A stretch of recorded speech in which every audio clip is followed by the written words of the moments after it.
கிறிஸ்து உங்கள் இருதயங்களில் வாசமாய் இருக்கவும் நீங்கள் அன்பிலே வேரூன்றி நிலைபெற்றவர்களாய்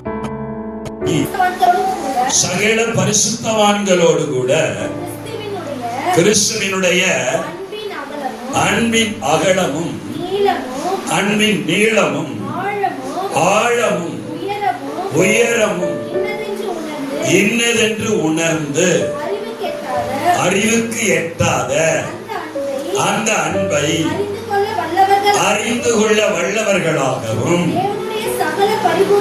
தேவனுடைய சகல பரிபூரணத்தினாலும் நிறையப்படவும் ஐஸ்வர்யப்படியே வேண்டிக் கொள்ளுகிறேன். போதும். அப்போஸ்தலனாகிய பவுல் ஆமென் தன்னுடைய சபைக்கு ஜெபிக்கிற ஒரு பிரதானமான ஜெபம் இந்த ஜெபம். அல்லேலூயா. அவர் என்ன ஜெபம் பண்ணுகிறார் சபைக்காக? ஆண்டவரே, எப்படியாயினும் இந்த அம்மாவுடைய வயிற்று வலி மாறணும், எப்படியாயினும் இவங்க பண கஷ்டம் மாறணும், எப்படியாயினும் இவங்களுக்கு இந்த வருஷத்துக்குள்ள எப்படியாயினும் திருமணம் நடந்துடணும்.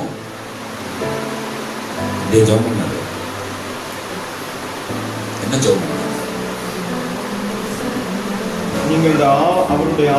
நீங்கள் அவருடைய ஆவியினாலே உள்ளான மனுஷனிலே வல்லமையாய் பலப்படவும்.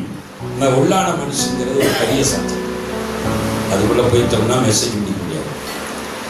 நீங்கள் உள்ளான மனிதனிலே வல்லமையாய் பலனடையவும் நீங்கள் விசுவாசத்தினாலே கிறிஸ்து உங்கள் இருதயங்களிலே வாசமாய் இருக்கிறார் என்பதை நீங்கள் கண்டுபிடிக்கவும். அன்பிலே வேரூன்றி. எதுல வேரூன்றணுமா? இப்ப நான் எடுக்கிற சப்ஜெக்ட் நீங்கள் அன்பிலே வேர் பிடிக்க வேண்டும். Praise the Lord. ஆமென். திருச்சபை அப்போஸ்தலனாகிய பவுல் திருச்சபை அன்பிலே வேர் பிடிக்க வேண்டும் என்று ஜெபம் பண்ணுகிறார். அந்த அன்பை எப்படி புரிஞ்சு கொள்ளணும் அப்படின்னு அவர் கொஞ்சம் எடுக்கிறார். அப்படின்னா இந்த அன்பை, தேவனுடைய அன்பை ஒரு தனி மனிதனால புரிஞ்சுக்க முடியாது. ஒரு தனி மனிதனால இந்த தேவனுடைய அன்பை புரிஞ்சு கொள்ள முடியாது. அதனால தேவனுடைய அன்பை நீங்க புரிஞ்சு கொள்றதுக்காகவே பரிசுத்தவான்கள் ஒன்று கூட வேண்டும் என்று ஆலோசனை சொல்லுகிறார். அல்லேலூயா. நான் உங்களுக்கு ஒரு ரகசியத்தை சொல்றேன். தேவனுடைய உன்னதமான அன்பை, தேவனுடைய அன்பினுடைய அந்த முழுமையை இன்னும் உலகத்தில் இருக்கிற எந்த பரிசுத்தவானும் காணவில்லை. நான் சொல்லுவதை புரிந்து கொள்.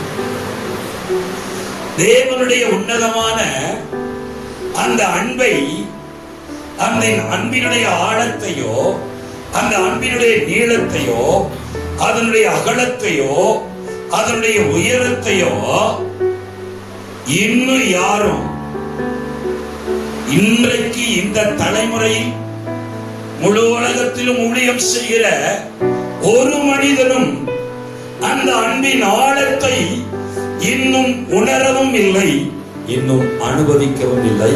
இதை மனதில் எழுதுங்கள். அல்லேலூயா. நான் தேவனுடைய அன்பின் ஆழத்தை அறிந்து விட்டேன், தேவனுடைய அன்பின் ஆழம் எனக்கு தெரியும் என்று யாராலும் சொல்ல முடியாது. ஆண்டவர் அப்படித்தான் அமைத்து வைத்திருக்கிறார். அல்லேலூயா.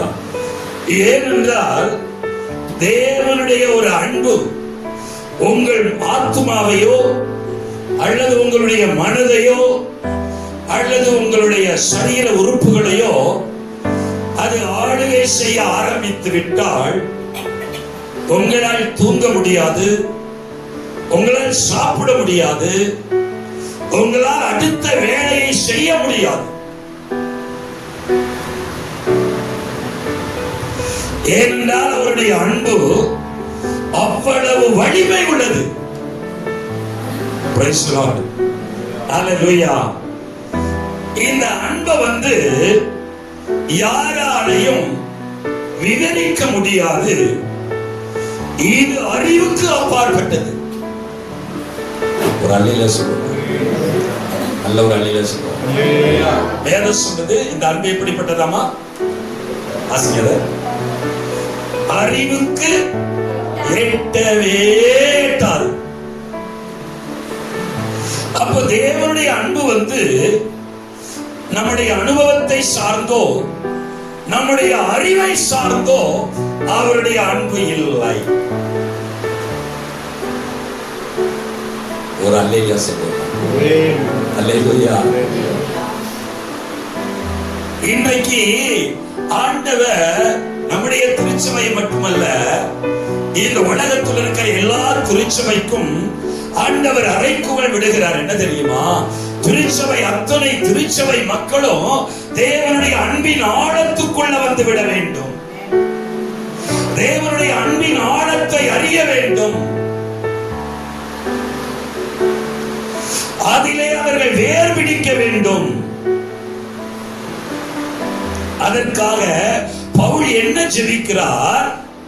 நீங்கள் சகல பரிசுத்தவான்களோடு கூட கிறிஸ்துவினுடைய அன்பின் அகலமும் நீளமும் ஆழமும் உயரமும் இன்னதென்று உணர்ந்து அறிவுக்கு எட்டாத அந்த அன்பை அறிந்து கொள்ள. அப்ப நீங்க ஜெபம் பண்ணும் போது நீங்க என்ன ஜெபம் பண்ணணும்? என்ன ஜெபம் பண்ணணும்? ஆண்டவரே, உம்முடைய அன்பின் ஆழத்தை நான் அறிய வேண்டும். இதுக்காகவே 21 நாள் வாசம் போடலாம். இதுக்காகவே நீங்க வேதத்தை வாசிக்கலாம். அல்லேலூயா. அல்லேலூயா. இன்னும் நான் உம்மை அறியணுமே. உம்முடைய அன்பின் ஆண்டவரே ஆழத்தை நான் அறியணுமே. என்னை விட அதிகமாய் தேவனுடைய அன்பை அறிந்து கொண்ட மகனோடு மகளோடு எனக்கு ஒரு உறவை ஏற்படுத்துமே.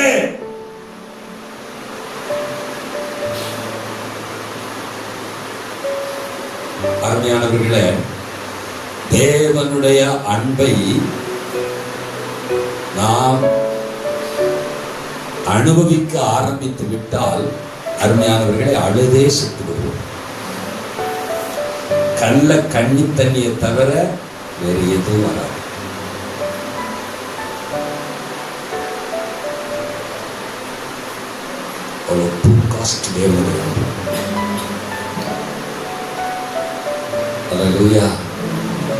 முடிந்த அளவுக்கு என் ஆவிக்கு எட்டின அளவுக்கு இந்த அன்பை நான் உங்களுக்கு விவரிக்க விரும்புகிறேன்.